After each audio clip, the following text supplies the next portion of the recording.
बिहारच्या राजकारणात मोठा भूकंप झाला। नितीश कुमार यांनी मुख्यमंत्रीपदाचा राजीनामा दिलाय। जेडीयू विधिमंडळ दलाच्या बैठकीनंतर नितीश कुमार यांनी राज्यपाल केसरीनाथ त्रिपाठी यांची भेट घेऊन आपल्या पदाचा राजीनामा सोपवलाय।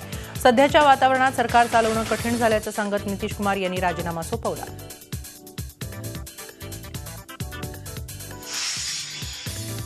लालू प्रसाद यादव यांनी नितीश कुमार यांच्यावर जोरदार पलटवार केला। नितीश कुमार यांच्यावर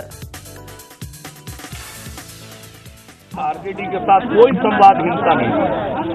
हमने अपनी बात कह दी थी, अब उस पर उनको गौर करना था। अब वहां की अपेक्षा होती, अपने आप लाया गया संकट, उसको संकट नहीं कहते। आखिरकार आरोप लगा, उसका उत्तर देना चाहिए, प्रॉपर वस्तुस्थिति को स्पष्ट करना चाहिए। अगर उसको स्पष्ट कर देते तो हम लोगों को भी एक आधार मिलता, लेकिन हमने इतने दिनों तक इंतजार किया और ऐसा लग गया कि भाई वो कुछ कहने की स्थिति में नहीं है, कहना नहीं चाहते हैं। तो ऐसी स्थिति में मैं अब जवाब तो नहीं दे सकता। और जिस सरकार का नेतृत्व कर रहा हूं, उस सरकार के अंदर के व्यक्ति के बारे में कुछ बातें कही जाती है, हम कुछ कहने की स्थिति में नहीं हैं। वैसी स्थिति में इस प्रकार की सरकार को चलाने का कोई मेरे सामने कोई आधार नहीं, इसलिए हमने समझा कि चलिए और कुछ नहीं। अब ऐसी स्थिति आई, जब तक चला सकते थे चला दिया। अब मेरे ये स्वभाव और काम करने के तरीकों के अनुरूप नहीं है। क्या होगा अब इसके लिए सब आगे ना आप देखते रहिए। अभी तो जो होना था वो हो गया। आज तो अब एक चीज पर जो भी होना था उसकी तार्किक परिणति हो गई। अब इसके बाद क्या होता है, अगर कोई भी बिहार के हित में होगा, कोई भी चीज बिहार के हित में होगा, बिहार के न्याय के साथ विकास के हित में होगा, उस पर हम लोग जरूर विचार कर निर्णय लेंगे। अगर ऐसी कोई बात आती है जो बिहार के हित में होगा, हम वो जरूर फैसला लेंगे। तर लालू प्रसाद यादव यांनी नितीश कुमारांवर जोरदार पलटवार केला। नितीश कुमार यांच्यावर हत्येचा आरोप असून भ्रष्टाचारापेक्षा हत्येचा आरोप जास्त गंभीर आहे असा भडीमार लालू यांनी केलाय। त्यांनी तेजस्वीकडे राजीनामा मागितलाच नव्हता अशी पुस्तीही त्यांनी जोडली। नितीश कुमारांचा राजीनामा हा पूर्वनियोजित कट असल्याची टीकाही त्यांनी केली।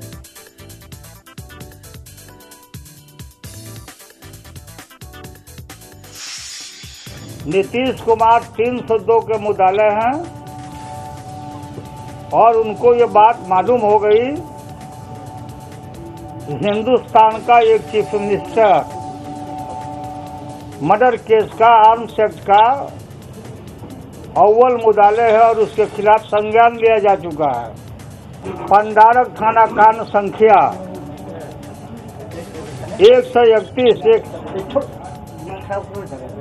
199 दिनांक 16/11/91, धारा है 147, 148, 149, 302, 307 आईपीसी एवं आर्म्स एक्ट 27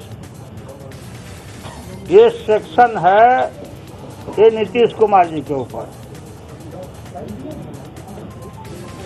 इसमें सजा है आजीवन कारावास, नहीं तो फांसी। कल नहीं परसों तरसों बैठाइए सब एमएलए को, जेडीयू के एमएलए और आरजेडी के एमएलए, कांग्रेस का ना आप रहिए न तेजस्वी रहेगा, नया कोई भी मुख्यमंत्री का उम्मीदवार बने वो चुना जाए, हम लोग बैठ के चुने। लार्जेस्ट पार्टी हमारी है, अब हमारा क्लेम बनता है, लेकिन बैठिए और बिहार की जनता का जो मैंडेट है 5 साल का उसको पूरा करिए। दरम्यान नितीश कुमार सरकारला पाठिंबा देण्याची घोषणा भाजपने केली असून गुरुवारी सरकार स्थापनेचा दावा केला जाणार असल्याचं समजतंय।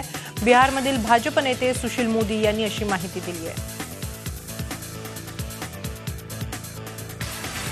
दोनों दलों के विधायक दल की बैठक होगी, एनडीए के और जनता दलियों के, और नीतीश कुमार को हम नेता निर्वाचित करेंगे और बीजेपी भी सरकार में शामिल होगी। कब ये बैठक होगी? ये सब होगा, ये सब आपको मालूम पड़ जाएगा। लेकिन बीजेपी ने तय किया कि वो सरकार में शामिल होगी और नीतीश कुमार को समर्थन देने का हम लोगों ने निर्णय लिया है। घाटकोपर दुर्घटनेतल्या 17 जणांच्या मृत्यूला जबाबदार ठरलेला सुनील शितप शिवसेनेचा पदाधिकारी नसल्याचा अजब दावा शिवसेनेचे महापौर विश्वनाथ महाडेश्वर यांनी केलाय। विशेष म्हणजे गेल्या महापालिका निवडणुकीत सुनील शितपच्या पत्नीनं शिवसेनेच्या तिकिटावरच निवडणूक लढवली होती। तसंच शिवसेनेच्या विविध कार्यक्रमांच्या पोस्टर्सवर शिवसेनेच्या नेत्यांसोबत सुनील शितपचे शेकडो फोटो झळकलेले आहेत आणि असं असतानाही शिवसेना त्याच्यावर कारवाई करण्याचं सोडून तो शिवसेनेत नसल्याचा अजब दावा करते। घाटकोपर दुर्घटनेप्रकरणी प्रमुख आरोपी सुनील शितपला 2 ऑगस्टपर्यंत पोलीस कोठडी देण्यात आली आहे। शितपला विक्रोळी कोर्टात हजर करण्यात आलं, मात्र इमारत जुनी असल्यानं कोसळली असून आपण कोणतंही चुकीचं काम केलं नाही असा दावा शितपनं कोर्टात केला। मूळ बांधकामाशी कोणतीही छेडछाड केली नसल्याचंही त्याचं म्हणणं आहे। दरम्यान शितपवर सदोष मनुष्यवधाचा गुन्हा दाखल करण्यात आलाय। आर्किटेक्ट आणि कंत्राटदारावरही गुन्हा दाखल करण्यात येणार असून साहित्य ताब्यात घेण्याचं काम सुरू आहे। घाटकोपरच्या दामोदर पार्क परिसरातील सिद्धिसाई अपार्टमेंट कोसळून 17 जणांचा मृत्यू झालाय। याच इमारतीच्या तळमजल्यावर शितपचं नर्सिंग होम होतं। त्या नर्सिंग होममध्ये नूतनीकरणाचा घाट घातला होता। या दरम्यान इमारतीच्या मूळ पायाला धक्का लागल्यानं दुर्घटना घडली असा स्थानिकांचा आरोप आहे। घाटकोपरच्या दुर्घटनेनंतर राज्य सरकारला जाग आली आहे। मुंबईतल्या 30 वर्ष जुन्या इमारतींचं स्ट्रक्चरल ऑडिट करण्याच्या सूचना मुख्यमंत्र्यांनी महापालिकेला केल्या आहेत। इमारतींचं सर्व रेकॉर्ड ऑनलाईन उपलब्ध असल्यामुळे स्ट्रक्चरल ऑडिट करण्यासंदर्भात संबंधित इमारतींना नोटीस देण्यात येणार असल्याचंही मुख्यमंत्र्यांनी नमूद केलं। या दुर्घटनेतल्या मृतांच्या नातेवाईकांना 2 लाखांची मदत मुख्यमंत्र्यांनी जाहीर केली आहे। तसंच राज्य सरकार आणि महापालिका संयुक्तपणे दुर्घटनाग्रस्त इमारतीचा पुनर्विकास करणार असल्याची घोषणाही मुख्यमंत्र्यांनी केली। मुंबईतल्या घाटकोपरच्या दुर्घटनेचे विधानसभेत तीव्र पडसाद उमटले। विरोधकांच्या मागणीनंतर विधानसभेत स्थगन प्रस्तावाद्वारे चर्चेला मान्यता देण्यात आली। आणखी किती बळी गेल्यावर सरकार कारवाई करणार असा प्रश्न अजित पवारांनी विचारला, तर मुंबईत गल्लोगल्ली सुनील शितप तयार झाले असल्याचा आरोप विखे पाटलांनी केला। तर अनधिकृत बांधकामाच्या माध्यमातून कोट्यवधी रुपये कमावणाऱ्या अधिकाऱ्यांवर गुन्हे दाखल करण्याची मागणी भाजपा आमदार राज पुरोहित यांनी केली। डीम्ड कन्व्हेन्सचा विषयच आता निकाली निघणार आहे। इमारतीला ओसी नसेल तरी डीम्ड कन्व्हेन्स मिळणार आहे। मुख्यमंत्री देवेंद्र फडणवीस यांनी विधानसभेत ही माहिती दिली। कन्व्हेन्सचा प्रॉब्लेम काय येत होता आपल्याला, याचं कारण कन्व्हेन्स म्हणजे काय, शेवटी प्लॉट एकाच्या मालकीचा आहे, बिल्डरच्या मालकीचा आहे, घरं बांधलेत, सगळ्यांच्या मालकीचे फ्लॅट झाले, आता ती जमीन जी आहे ती वेस्ट झाली पाहिजे, म्हणजे ती या सगळ्यांची झाली पाहिजे, त्याला कन्व्हेन्स आपण म्हणतो। ओसी मिळाली नाही म्हणून कन्व्हेन्स मिळत नव्हता। आता याच्यामध्ये फक्त प्रोसिज्युरल बदल केलाय, ओसी घ्यावीच लागणार आहे, पण ओसी घेण्याच्या आधी देखील आपल्याला कन्व्हेन्स घेता येईल, डीम कन्व्हेन्स करून घेता येईल, अशा प्रकारची व्यवस्था केल्यामुळे आता ते जे सगळे भाडेकरू आहेत किंवा भाडेकरू नाही मालक म्हणजे ज्यांनी फ्लॅट घेतले आहेत ते सगळे आता अप्लाय करू शकतील, कन्व्हेन्स घेऊ शकतील, म्हणजे डीम कन्व्हेन्स करू शकतील आणि त्याच्यानंतर ओसी प्राप्त करून घेतील। त्यामुळे आता जो प्रॉब्लेम आहे की डीम कन्व्हेन्स झाला नाही त्यामुळे नवीन रिडेव्हलपमेंटला जाता येत नाही, डीम कन्व्हेन्स झाला नाही त्याच्यामुळे आम्हाला नवीन विकासक अपॉइंट करता येत नाही, यातनं अतिशय चांगला मार्ग आपल्या सहकार मंत्र्यांनी त्या ठिकाणी काढलेला। आणि राज्य सरकारच्या कर्मचाऱ्यांचं 5 दिवसांच्या आठवड्याचं स्वप्न भंगल्याचं दिसतं। या संदर्भात कुठलीही समिती गठीत करण्यात आलेली नसल्याचं मुख्यमंत्र्यांनी विधान परिषदेत दिलेल्या लेखी उत्तरात स्पष्ट केलंय। राज्य शासकीय कर्मचारी संघटना, राजपत्रित अधिकारी संघटना आणि शिक्षक भारतीच्या मागणीनुसार कामकाजाचा आठवडा 5 दिवसांचा करण्याबाबत शासनानं नेमलेल्या समितीचा अहवाल प्राप्त झालाय का, याबाबतच्या प्रश्नाला उत्तर देताना मुख्यमंत्र्यांनी शासनाकडून यासाठी कोणतीही समिती गठन करण्यात आलेली नसल्याचं सांगितलंय। मुंबई विद्यापीठातल्या पेपर तपासणी घोळा प्रकरणी विधान परिषदेत बोलताना शिक्षण मंत्री विनोद तावडेंनी 31 जुलैला पेपर तपासणी पूर्ण करू असं सांगितलं। हे अशक्यप्राय आव्हान तावडेंनी स्वीकारलंय।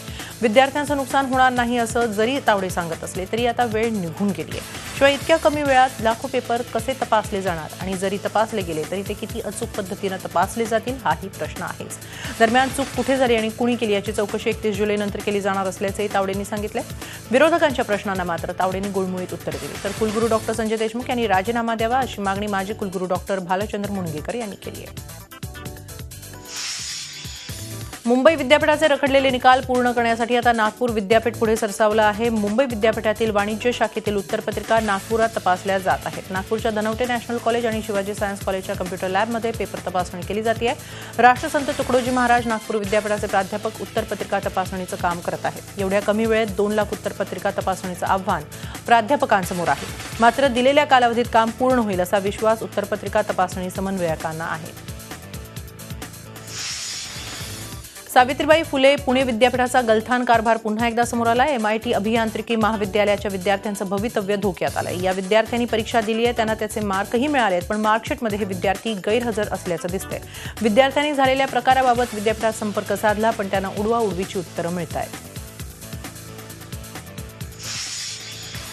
बैलगाडी शर्यतीचा मार्ग अखेर मोकळा झालाय. विधिमंडळानं मंजूर केलेल्या विधेयकावर राष्ट्रपतींनी स्वाक्षरी केली आहे. त्यामुळे आता महाराष्ट्रात बैलगाडी शर्यत सुरू होणार आहे.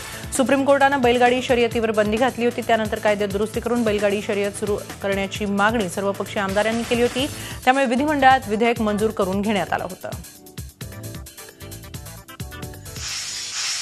पिंपरी ते स्वारगेट या मेट्रोच्या पहिल्या टप्प्याचं काम युद्धपातळीवर सुरू आहे. पिंपरी ते हॅरिस ब्रिज या 7 किलोमीटरच्या कामामुळे तब्बल 486 झाडांचा बळी जाणार आहे. मेट्रोची शहराला गरज असली तरी त्यामुळे झाडांच्या कत्तलीची आवश्यकता आहे का, असा प्रश्न पर्यावरणवादी विचारतायत. ऑनलाईन वेबसाईटच्या माध्यमातून तरुणीला लग्नाचं आमिष दाखवून लाखोची फसवणूक केल्याप्रकरणी नायजेरियन युवकाला नाशिक पोलिसांनी ग्रेटर नोएडामधून अटक केली आहे. जीवनसाथी.com वेबसाईटवर प्रोफाईल अपलोड करून किंग्सली चिबुकेम या तरुणानं नाशिक जिल्ह्यातील ओझर गावातल्या तरुणीशी संपर्क साधला. घरच्या श्रीमंतीचा देखावा करून या तरुणीला लग्नाचं आमिष दाखवून आपल्या जाळ्यात ओढलं. तरुणीसाठी लंडनमधून कुरिअर सर्व्हिसच्या माध्यमातून गिफ्ट पाठवत असल्याचा बहाणा केला. त्यासाठी तिला बँकेत 1,67,500 रुपये जमा करण्यास सांगितलं, पण कोणतेही गिफ्ट न मिळाल्यानं फसवणूक झाल्याचं तरुणीच्या लक्षात आलं. औरंगाबादमध्ये मंगळवारी भर दिवसा गजानन महाराज मंदिर ते गारखेडा या वर्दळीच्या रस्त्यावर रिलायन्स मॉल समोर दुपारी सिने स्टाईल थरार पाहायला मिळाला. एका लुटारूनं विनोद पित्ती नावाच्या व्यापाऱ्याच्या अंगावर मिरची पावडर फेकून त्याच्यावर वारही केला आणि त्याच्या हातातील 1.5 लाख रुपये असलेली बॅग हिसकावण्याचा प्रयत्न केला. मात्र व्यापाऱ्यानं बॅगेवरची पकड सैल होऊ दिली नाही आणि लुटारूलाच लाथ मारली. अखेर लुटारूनं तिथून पळ काढला. या प्रकरणी पुंडलिक नगर ठाण्यात गुन्हा नोंदवण्यात आला असून पित्ती यांच्यावर खासगी रुग्णालयात उपचार सुरू आहेत. झी 24 तास रहा एक पाऊल पुढे.